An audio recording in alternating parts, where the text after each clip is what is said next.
For my mom, her family's journey to the United States started 10 days before the Fall of Saigon, when they escaped on one of the massive C-130 cargo planes the Americans had sent to help refugees escape. All 10 of my mother's brothers and sisters, along with my grandma and grandpa, flew to Wake Island, which was used as an American processing center during the end of the war. Each person was only allowed one personal bag and their birth certificates, and no goodbyes to loved ones they left behind. That includes my mom, who was stuck in a small village with my great-grandmother.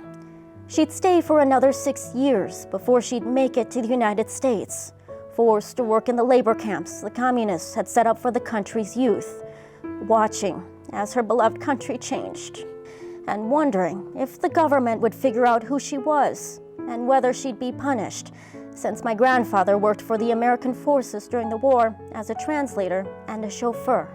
As for the rest of the family, they would spend 3 months at Fort Chaffee in Arkansas, waiting for a sponsor. They had offers, but none were willing to take in 12 people all at once, and they didn't want to be separated. So they waited. Then, First Baptist Church in Owego, New York agreed to welcome all 12 in August of 1975. It was big news for the small town. My grandpa and the family even made the local paper. Meanwhile, my dad was in the South Vietnamese Navy during the war, fighting alongside the Americans. He was on his Navy ship at the time of the fall, and the captain gave orders to sail out into the ocean for safety. After they realized South Vietnam had fallen to the communists, they knew they couldn't go back, even if just for a brief moment to say goodbye to family and friends. They just had to make a run for it. They sailed to Subic Bay, a U.S. Navy base in the Philippines, where they'd switched to an American ship and set sail for Guam. They weren't the only ones, as the front pages of the local papers captured the steady influx of refugees coming to the small island in the days and the years following the fall. My dad would stay in Guam for 25 days. From there, he'd fly to Pennsylvania's Fort Indian Town Gap. A couple weeks later, news of a sponsor in Connecticut. My dad was alone in a new land, unfamiliar with the culture and the language, and barely any money to his name. He had to leave both of his parents and 6 brothers and sisters behind in Vietnam. For 4 years, his family didn't know if he was dead or alive.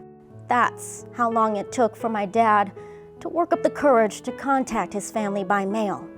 He was too afraid his letters might get intercepted by the communist government, and his family would pay the price for his escape.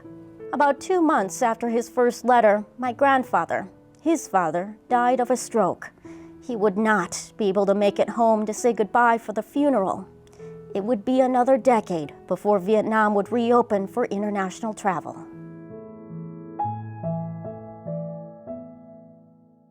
For more stories like this, don't miss our WCCO special, Vietnam, 50 Years Later, right now on YouTube. You can click or tap and start watching right now, or you can find the link in the description.